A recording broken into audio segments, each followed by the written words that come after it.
ಬೆಳ್ಳಿ, ಯಾಕೆ ಇಲ್ಲಿ ಕೂತಿದ್ಯಾ? ಏನಿಲ್ಲ ಮಾವ, ರೂಮಲ್ಲೇ ಕೂತು ಕೂತು ಬೋರ್ ಆಗ್ತಿತ್ತು, ಅದಕ್ಕೆ ಇಲ್ಲಿ ಬಂದು ಕೂತ್ಕೊಂಡೆ. ಹೌದಾ? ಮತ್ತೆ ನಮ್ಮ ಮಗಳು ಏನಂತಾರೆ? ಏನಾದರೂ ಮಾತಾಡಿದ್ರ? ಅವ್ರು ಚೆನ್ನಾಗೇ ಇದ್ದಾರೆ, ಆದರೆ ನಿಮ್ಮೇಲೆ ಸ್ವಲ್ಪ ಕೋಪ ಅಂತೆ. ನನ್ನ ಮೇಲ? ಅಪ್ಪ ನನ್ನ ಹತ್ರ ಜಾಸ್ತಿ ಮಾತಾಡಲ್ಲ, ಅದಕ್ಕೆ ಟೂ ಬಿಡ್ತೀನಿ ಅಂತ ಹೇಳ್ತಿದ್ದಾಳೆ ನಿಮ್ಮ ಮಗಳು. ಓ, ಈಗಲೇ ಅಮ್ಮ ಮಗಳು ಒಂದಾಗಿದ್ದೀರಾ ಅನ್ನಿ? ಬೇಕಿದ್ರೆ ಕೇಳಿ. ಏನು ಮಗಳೇ, ಅಮ್ಮ ಹೇಳ್ತಿರೋದು ನಿಜಾನ? ನನ್ನ ಜೊತೆ ಟೂ ಬಿಟ್ಟಿದ್ಯಾ? ಟೂ ಬಿಟ್ಬಿಡ್ತೀನಿ ಅಂತ ಹೇಳು ಪುಟ್ಟ. ಹಾಗೆಲ್ಲ ಮಾಡಬಾರ್ದು ಪುಟ್ಟ. ನಾನು ಅಮ್ಮ ಎಲ್ಲರೂ ಒಟ್ಟಿಗೆ ಇದ್ರೆ ಎಷ್ಟು ಚೆನ್ನಾಗಿರುತ್ತಲ್ವಾ? ಈಗ ನೀವಿಬ್ಬರೇ ಇದ್ದೀರಾ. ನೀನು ಹುಟ್ಟು ಬಂದಮೇಲೆ ನಿಮ್ಮಿಬ್ಬರ ಜೊತೆ ನಾನು ಇರ್ತೀನಿ. ನೀನು ಅಂಬೆಗಾಲು ಹಿಡಿದನ್ನ ನಾನು ನೋಡಬೇಕು, ನಿನ್ನ ಜೊತೆ ಆಟ ಆಡಬೇಕು, ಓಡಾಡಬೇಕು.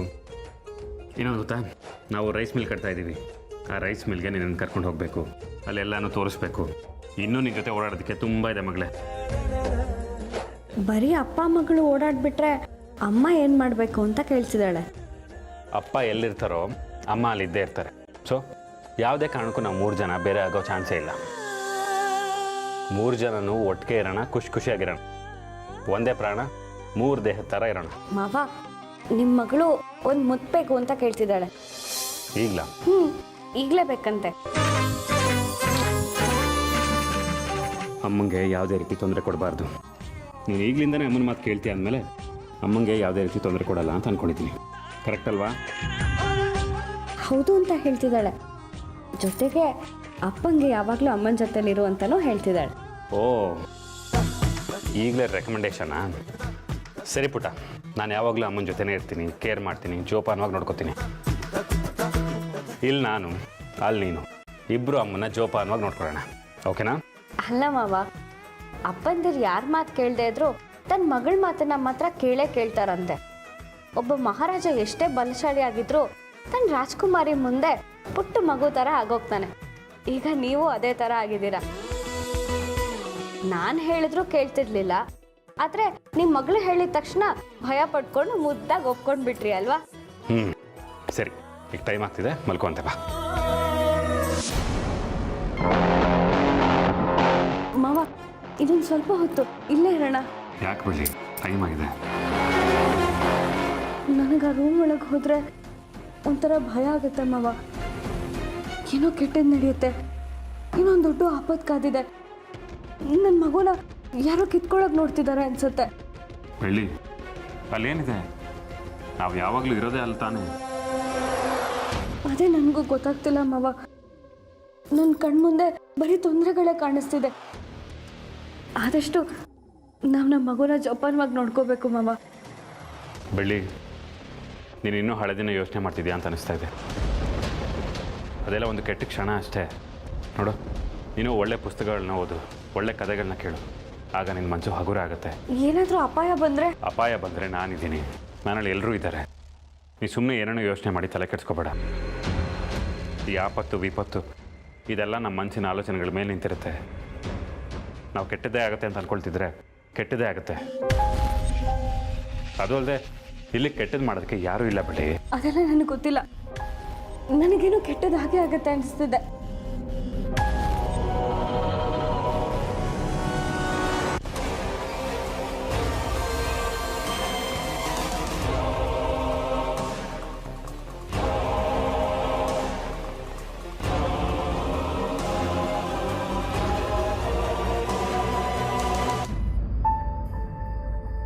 ಬೆಳಿ, ಕುಡಿಯೋದಕ್ಕೆ ನೀರು ತರಲ್ಲ? ಬೇಡ ಮಾವ, ಈಗಷ್ಟೇ ಕುಡ್ದೆ. ಈಗೇನಿದ್ರು ಮಲ್ಗೋದೊಂದು ಬಾಕಿ. ಸರಿ, ಮಲ್ಕೋ. ಮಾವ, ಏನು ಬೆಳಿ?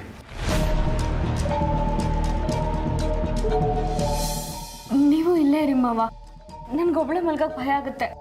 ಭಯ ಯಾಕೆ ಬೆಳಿ? ನಾನು ಇಲ್ಲೇ ಇದ್ದೀನಲ್ಲ. ಆದರೂ ಪರವಾಗಿಲ್ಲ, ನೀವು ಇಲ್ಲೇ ಇರಿ. ಬೆಳ್ಳಿ, ನಾನು ಎಲ್ಲೂ ಹೋಗ್ತಿಲ್ಲ, ಲೈಟ್ ಆಫ್ ಮಾಡೋದಕ್ಕೆ ಹೋಗ್ತಿದ್ದೀನಿ ಅಷ್ಟೇ. ಮಲ್ಕೋ, ಹೆದರ್ಕೋಬೇಡ, ಮಲ್ಕೋ.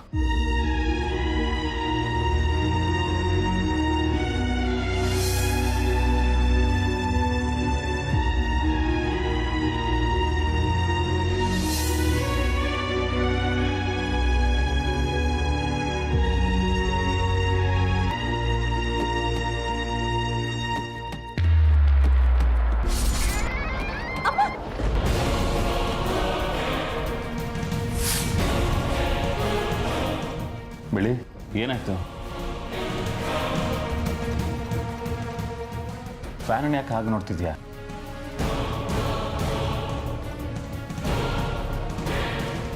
ಬೆಳ್ಳಿ ಭಯ ಆಯ್ತಾ? ಅಲ್ಲಿ ಏನಾದ್ರು ನೋಡ್ದ? ಇಲ್ಲ ಮಾವ, ಅದು ಅದು ಫ್ಯಾನು. ಮಾವ, ಫ್ಯಾನ್ ಎಷ್ಟು ಜೋರಾಗಿ ತಿರುಗ್ತಿದೆಯಲ್ಲ, ಅದೇನಾದ್ರೂ ಬಿದ್ದೋಗ್ಬಿಟ್ರೆ? ನನ್ನ ಮೇಲೆ ಬಿದ್ದು ಪರವಾಗಿಲ್ಲ, ನನ್ನ ಮಗು ಮೇಲೆ ಬಿತ್ತು, ಮಗು ನಮ್ಮನ್ನ ಬಿಟ್ಟುಬಿಟ್ಟೋದ್ರೆ ಏನ್ ಮಾಡೋದು ಮಾವ? ಬೆಳ್ಳಿ ಫ್ಯಾನ್ ಯಾಕೆ ಬೀಳುತ್ತೆ? ಇಲ್ಲ ಮಾವ, ಅದು ಅಷ್ಟು ಜೋರಾಗಿ ತಿರುಗ್ತಿದೆಯಲ್ಲ, ನಟ್ ಲೂಸ್ ಆಗಿರ್ಬೇಕು, ಅದಕ್ಕೆ ಅದರ ಶಬ್ದ ಬರ್ತಿದೆ. ಕೇಳಿಸ್ಕೊಳ್ಳಿ, ಕೇಳಿಸ್ಕೊಳ್ಳಿ.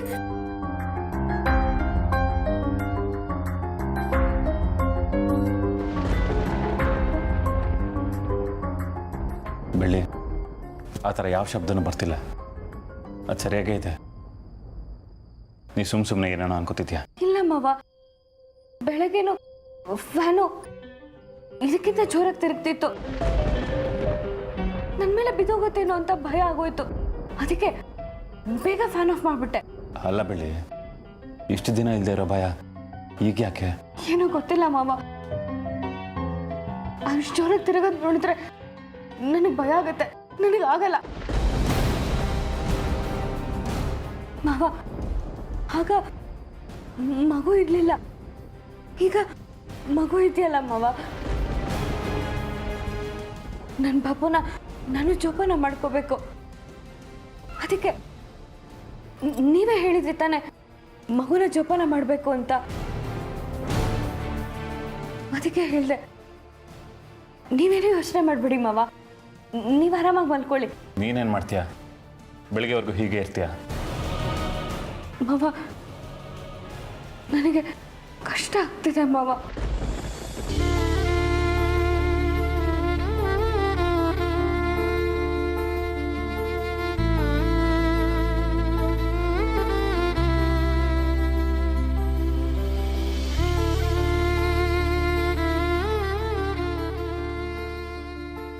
ಸರಿ, ಫ್ಯಾನ್ ಆಫ್ ಮಾಡ್ತೀನಿ, ಆಗ ನಿಮ್ಗೆ ಭಯ ಆಗಲ್ಲ, ಸರಿನಾ?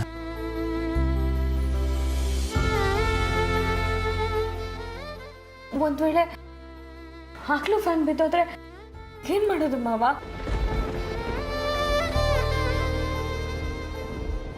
ಬೆಳ್ಳಿ ಒಂದು ಕೆಲಸ ಮಾಡೋಣ, ಫ್ಯಾನ್ ಕೆಳಗೆ ಮಲಗೋದೇ ಬೇಡ, ಆ ಕಡೆ ಚಾಪೆ ಹಾಸ್ತೀನಿ, ಅಲ್ಲೇ ಮಲ್ಕೊಳ್ಳೋಣ, ಸರಿನಾ?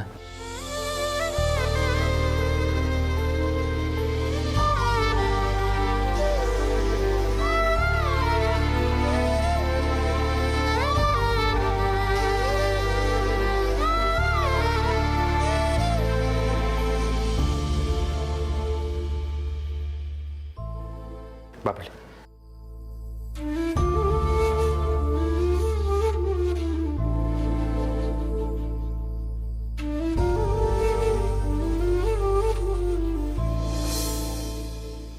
ಬೆಳಿ, ಈಗ ಓಕೆನಾ? ಭಯ ಇಲ್ಲ ತಾನೆ? ಸರಿ, ಮಲ್ಕೊ.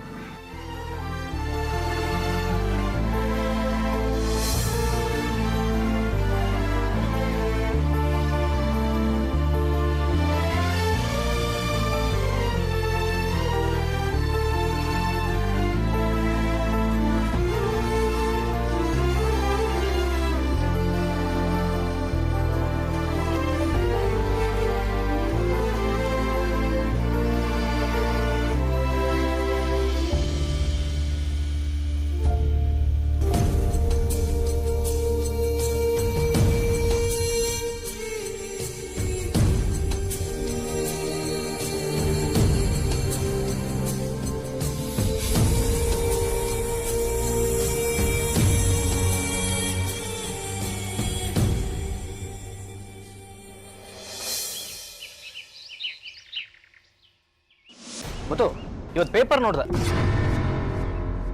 ಏನಾಯ್ತು ಮುತ್ತು? ಯಾಕೆ ಕಣ್ಣೆಲ್ಲ ಇಷ್ಟೊಂದು ಕೆಂಪಾಗಿದೆ? ನಿನ್ನೆ ರಾತ್ರಿ ನಡೆದಿದ್ದು ನೆನ್ಸ್ಕೊಂಡ್ರೆ ಒಂಥರ ಭಯ ಆಗುತ್ತೆ ಕಣ. ಏನು ಮಾಡೋದು, ಯಾಕೆ ಹೀಗೆಲ್ಲ ಆಗ್ತಿದೆ ಅಂತಲೇ ಗೊತ್ತಾಗ್ತಿಲ್ಲ. ಅಲ್ಲ, ಏನು ಯೋಚನೆ ಮಾಡ್ತಿದ್ಯಾ? ಲೋನ್ ಬಗ್ಗೆನಾ? ಅಲ್ಲ, ಬೆಳ್ಳಿ ಬಗ್ಗೆ. ಬೆಳ್ಳಿನ? ಬೆಳ್ಳಿಗೇನಾಯ್ತು? ಡಾಕ್ಟರ್ ರಿಪೋರ್ಟ್ ಕೊಟ್ರಲ್ಲ, ಬೆಳ್ಳಿ ಮತ್ತೆ ಮಗು ಚೆನ್ನಾಗಿದ್ದಾರೆ ಅಂತ. ಇದು ಮನ್ಸಿಗೆ ಸಂಬಂಧಪಟ್ಟಿರೋದು ಕಣ. ನೀವು ಇಲ್ಲೇ ಇರಿ ಮಾವ, ನನ್ಗೊಬ್ಳೆ ಮಲ್ಗಕ್ಕೆ ಭಯ ಆಗುತ್ತೆ. ಭಯ ಯಾಕೆ ಬೆಳ್ಳಿ? ನಾನು ಇಲ್ಲೇ ಇದ್ದೀನಲ್ಲ.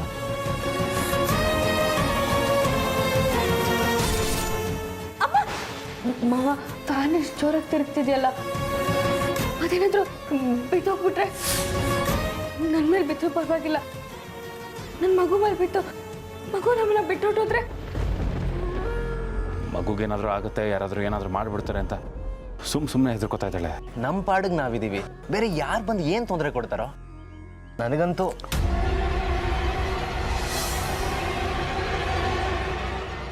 ಅಲ್ಲಿ ನೋಡು,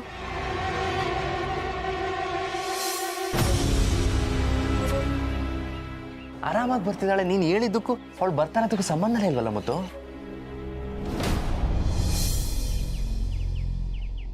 ಮಾವ, ಷಣ್ಮುಗಣ್ಣ, ಇಬ್ರು ಇಲ್ಲೇ ಇದ್ದೀರಾ? ತಗೊಳ್ಳಿ ಕಾಫಿ.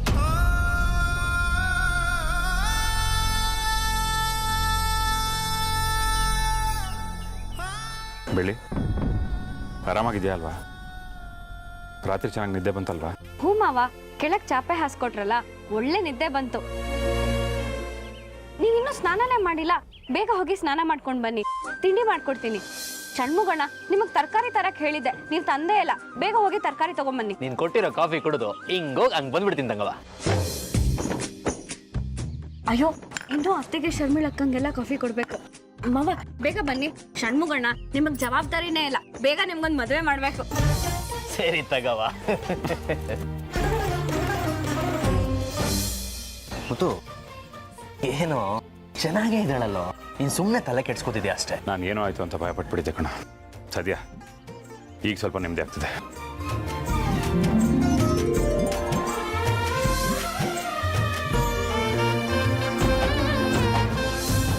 ಬೆಳ್ಳಿಯವರೇ, ಏನಾದರೂ ಕೆಲಸ ಇದ್ರೆ ಹೇಳಿ, ನಾನು ಮಾಡ್ತೀನಿ. ಪರವಾಗಿಲ್ಲ ಕಾವ್ಯ, ತಿಂಡಿಗೆ ನಾನೇ ರೆಡಿ ಮಾಡ್ತಿದ್ದೀನಿ. ಬೇರೆ ಏನಾದರೂ ಕೆಲಸ ಇದ್ರೆ ಕೇಳ್ತೀನಿ. ಕೆಲಸ ಮಾಡಬೇಕಾದ್ರೆ ಒಬ್ಬರೇ ಮಾಡಬೇಡಿ, ನನ್ನೂ ಕರೀರಿ. ಸರಿ. ಕಾಫಿ ಕುಡಿದ್ಯಾ? ಇಲ್ಲ, ಇನ್ನೂ ಇಲ್ಲ. ಹೇಗಿದ್ರು ಅತ್ತೆಗೆ ಶರ್ಮಿಳಕ್ಕಂಗೆ ಕಾಫಿ ಕೊಡಬೇಕು, ನಿನಗೂ ಮಾಡ್ಕೊಡ್ತೀನಿ ಬಿಡು. ಬೆಳ್ಳಿಯವರೇ, ನೀವು ತುಂಬಾ ಒಳ್ಳೆಯವರು.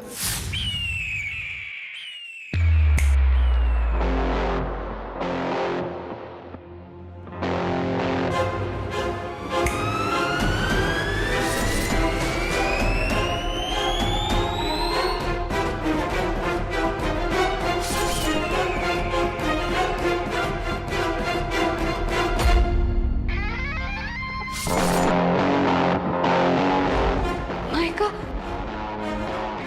ಏನು ಹೇಳಿದ್ರಿ ಮಾಯಕ? ಹೇಳಿದ್ರೀನಾ? ನೀವು ನನಗೆ ಮರ್ಯಾದೆ ಕೊಟ್ಟು ಮಾತಾಡ್ತಿದ್ದೀರಾ ಅಥವಾ ನನ್ನಿಂದ ಯಾರಾದರೂ ಇದ್ದಾರಾ? ಯಾರ ಹತ್ರ ಮಾತಾಡ್ತಿದ್ದೀರಾ? ನಾನು ನಿಮ್ಮ ಹತ್ರನೇ ಮಾತಾಡ್ತಿರೋದು. ಬೆಳ್ಳಿಯವರೇ, ನೀವು ತುಂಬ ಒಳ್ಳೆಯವರು, ಎಲ್ಲರಿಗೂ ಹೊಂದ್ಕೊಂಡು ಹೋಗ್ತೀರಾ ಅಂತ ಹೇಳಿದೆ.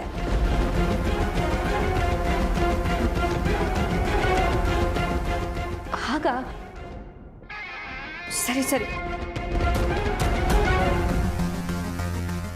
ಆರೋಗ್ಯ ಎಲ್ಲ ಸ್ವಲ್ಪ ಚೆನ್ನಾಗಿ ನೋಡ್ಕೊಳ್ಳಿ. ಏನೇ ಹೆಲ್ಪ್ ಬೇಕಿದ್ರೂ ಸಂಕೋಚ ಇಲ್ಲದೆ ನಾನು ಕೇಳಿ.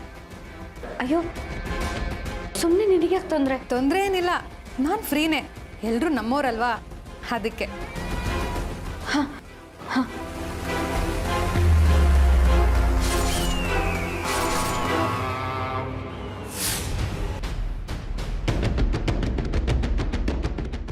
ಮಾಯಕ, ಬೆಳಿಗ್ಗೆ ಏನಾಯ್ತು? ನೀವು ಮಾಯಕ? ಮಾಯಕನ? ಏನು ಹೇಳ್ತಿದ್ಯಾ? ಮಾಯಕ ನಿನ್ನ ಕಣ್ಣು ಕಾಣಿಸ್ತಿದಾರಾ? ನೀವು ಮಾಯಕನೇ?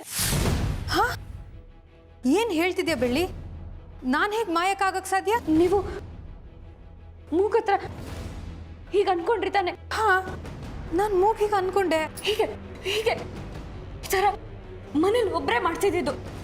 ಯಾರದು? ಮಾಯಕ.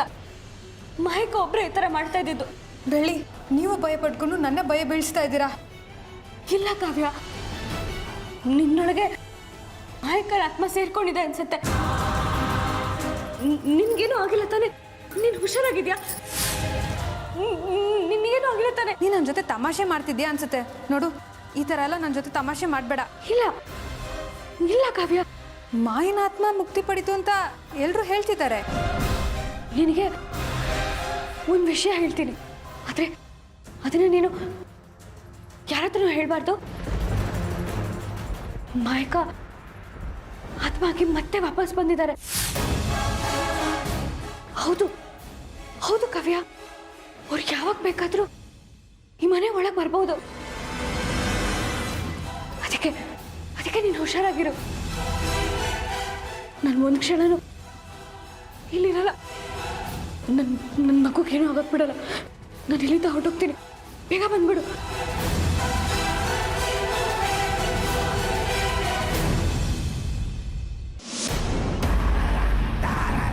ಸದಾ ಏನಾದರೂ ಯೋಚನೆ ಮಾಡ್ತಿರ್ತಾಳೆ. ಅಮ್ಮ, ಏನಾಯ್ತು? ಅಕ್ಕ, ನಾನೇನಾದರೂ ಮಾಯನ್ ಥರ ಕಾಣಿಸ್ತಿದ್ದೀನ? ಮಾಯಾನ? ಅದೇ ಅಕ್ಕ, ನನಗೂ ಕನ್ಫ್ಯೂಷನ್. ನಾನು ಮಾಯಾನ ಅಥವಾ ಕಾವ್ಯನ ಅಂತ ನನಗೆ ಡೌಟ್. ಅಯ್ಯೋ ದೇವ್ರೆ, ನಿನ್ ತಲೆಗೆ ಏನಾರು ಏಟ್ ಬಿದ್ದು ನರ ಕಟ್ಟಾಯ್ತಾ? ಅಯ್ಯೋ, ನಾನಲ್ಲಕ್ಕ, ಬೆಳ್ಳಿ. ಬೆಳ್ಳಿನ? ಹ್ಞೂ, ಮತ್ತೆ ಮಾತೆದ್ರೆ ಮಾಯಕ ಅಂತ ಕೂಕುಂತಾ ಇರ್ತಾಳೆ. ಅದಕ್ಕೆ ನನ್ನ ಮೇಲೆ ನನಗೆ ಡೌಟ್ ಬಂದಿದ್ದು. ಮತ್ತಿನ್ನೇನು ಹೇಳಿದ್ಲು? ಇನ್ನೊಂದು ಇಂಪಾರ್ಟೆಂಟ್ ವಿಷಯ ಹೇಳಿದ್ದಾಳೆ, ಆದರೆ ಅದು ನಿಮ್ಗೆ ಹೇಗೆ ಹೇಳಬೇಕು ಗೊತ್ತಾಗ್ತಿಲ್ಲ. ಅಯ್ಯೋ, ಇರೋ ಬಾಯಲ್ಲೇ ಹೇಳು. ಅಕ್ಕ, ಮಾಯನ ಆತ್ಮಕ್ಕೆ ಇನ್ನೂ ಮುಕ್ತಿ ಸಿಕ್ಕಿಲ್ವಂತೆ. ಅವಳು ಇನ್ನೂ ಈ ಭೂಮಿ ಮೇಲೆ, ಅದು ನಮ್ಮನೆ ಸುತ್ತಾನೆ ಸುತ್ತಾ ಇದ್ದಾಳಂತೆ. ಏನು ಹೇಳ್ತಿದ್ಯಾ ನೀನು? ಹ್ಞೂ ಅಕ್ಕ, ಮಾಯನ ಆತ್ಮ ಇನ್ನೂ ಈ ಭೂಮಿ ಮೇಲೇನೆ ಇದೆಯಂತೆ. ಬೆಳ್ಳಿ ವ್ರತ ಮಾಡಿ ಪೂಜೆ ಮಾಡಿ ಮಾಯನ ಆತ್ಮಕ್ಕೆ ಮುಕ್ತಿ ಸಿಗ್ಲಿ ಅಂತ ನಾವೆಲ್ಲರೂ ಬೇಡ್ಕೊಂಡ್ವಿ. ಇಷ್ಟೆಲ್ಲ ಬೆಳ್ಳಿನೇ ಮಾಡಿದ್ದು, ಈಗ ಮಾಯ ಇದ್ದಾಳೆ ಅಂತ ಹೇಳ್ತಿದ್ದಾಳ. ಒಂದ್ ವೇಳೆ ಮಾಯನ್ನೇನಾದ್ರೂ ಅವಳು ಡೈರೆಕ್ಟಾಗಿ ನೋಡಿದ್ಲಾ? ನಾನು ಯಾರು ಹೇಳಿದ್ರು ನಂಬ್ತಾ ಇರಲಿಲ್ಲ ಅಕ್ಕ, ಆದರೆ ಖುದ್ದು ಬೆಳ್ಳಿನೇ ಹೇಳಿದಾಗ ಸ್ವಲ್ಪ ಆಶ್ಚರ್ಯ ಅನಿಸ್ತು. ಯಾರಿಗೂ ತಿಳಿದೇ ಇರೋದು ಬೆಳ್ಳಿಗೆ ಗೊತ್ತಾಗಿದೆ. ಯಾರ ಕಣ್ಣಿಗೂ ಕಾಣಿಸ್ದೇ ಇರೋ ಮಾಯ ಬೆಳ್ಳಿ ಕಣ್ಣಿಗೆ ಕಾಣಿಸಿದಾಳೆ ಅಂದರೆ ಇದರಿಂದ ಒಂದು ವಿಷಯ ಕನ್ಫರ್ಮ್ ಆಗತ್ತೆ. ಏನಕ್ಕ ಅದು? ಖಂಡಿತ ಬೆಳ್ಳಿಗೇನೋ ಆಗಿದೆ. ಬೆಳ್ಳಿಗ? ಹೌದು. ಒಂದೇ ವಿಷಯನ ನಾವು ಪದೇ ಪದೇ ಯೋಚನೆ ಮಾಡಿದರೆ ನಾವು ಮಾನಸಿಕವಾಗಿ ವೀಕ್ ಆಗ್ತೀವಿ. ಈಗ ಬೆಳ್ಳಿಗಾಗಿರೋದು ಅದೇ. ನೀನು ಅವಳನ್ನ ಮೆಟ್ಲಿಂದ ತಳ್ಳಿದಾಗ ಮೊದಲನೇ ಸಲ ಮಾಯಾ ಅವಳ ಮಗುನ ಅಬಾರ್ಷನ್ ಮಾಡಿದ್ದು ಅವಳಿಗೆ ನೆನಪಾಗಿದೆ. ಮತ್ತೆ ಮಗು ಎಲ್ಲಿ ಸತ್ತು ಹೋಗುತ್ತೆ ಅಂತ ಅವಳು ತುಂಬ ಹೆದರಿದಾಳೆ. ಇದನ್ನೆಲ್ಲ ಅಬ್ಸರ್ವ್ ಮಾಡಿದರೆ ಅವಳು ಮೆಂಟಲಿ ತುಂಬ ಡಿಸ್ಟರ್ಬ್ ಆಗಿದ್ದಾಳೆ ಅನಿಸ್ತಿದೆ. ಆ ಥರ ಎಲ್ಲ ಆಗುತ್ತಾ? ಹೌದು. ನಾನು ನಿನ್ನೆ ಬೆಳ್ಳಿನ ಅಬ್ಸರ್ವ್ ಮಾಡಿದೆ. ಅವಳು ಸ್ವಲ್ಪ ಬದಲಾಗಿದ್ದಾಳೆ. ನಾನೊಂದು ಕೆಲಸ ಮಾಡ್ತೀನಿ, ಬೆಳ್ಳಿ ಹತ್ರ ಹೋಗಿ ನಾರ್ಮಲ್ ಆಗಿ ಮಾತಾಡ್ತೀನಿ. ಆವಾಗ ನನಗೆ ಗೊತ್ತಾಗತ್ತೆ ಅವಳು ಬದಲಾಗಿದ್ದಾಳ ಇಲ್ಲ ನಾರ್ಮಲ್ ಆಗೇ ಇದ್ದಾಳಂತ. ನೀನು ಈ ವಿಷಯನ ಯಾರ ಹತ್ರನೂ ಡಿಸ್ಕಸ್ ಮಾಡಬೇಡ. ನಾನು ಏನು ಹೇಳ್ತೀನೋ ಅಷ್ಟು ಮಾತ್ರ ಮಾಡಬೇಕು, ಸರಿನಾ? ಸರಿ ಅಕ್ಕ. ಇವತ್ತು ಬೆಳ್ಳಿಗೆ ನಿಜವಾದ ಪರೀಕ್ಷೆ. ಬೆಳ್ಳಿ, ನೀನು ಬುದ್ಧಿವಂತೆನಾ ಅಥವಾ ಬುದ್ಧಿವಂತೆ ಥರ ನಾಟಕ ಆಡ್ತಿದ್ಯಾ ಅನ್ನೋದು ಇವತ್ತು ನಾನು ತಿಳ್ಕೊತೀನಿ.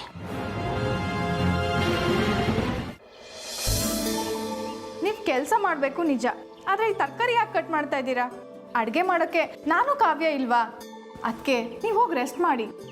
ಐಶು, ಇದೆಲ್ಲ ಆಯಾಸ ಆಗುವಂಥ ಕೆಲಸ ಅಲ್ಲ ಅಂತ ನಿನಗೂ ಗೊತ್ತು.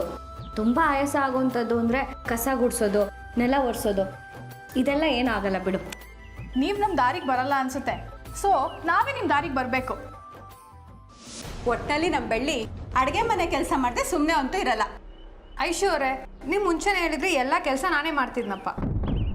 ಬೆಳ್ಳಿ ಅವರೇ, ಮೇಲೇನೂ ತರಕಾರಿ ಹಚ್ತಿದ್ರಿ, ಇಲ್ಲೂ ತರಕಾರಿ ಹಚ್ತಿದ್ದೀರಲ್ಲ?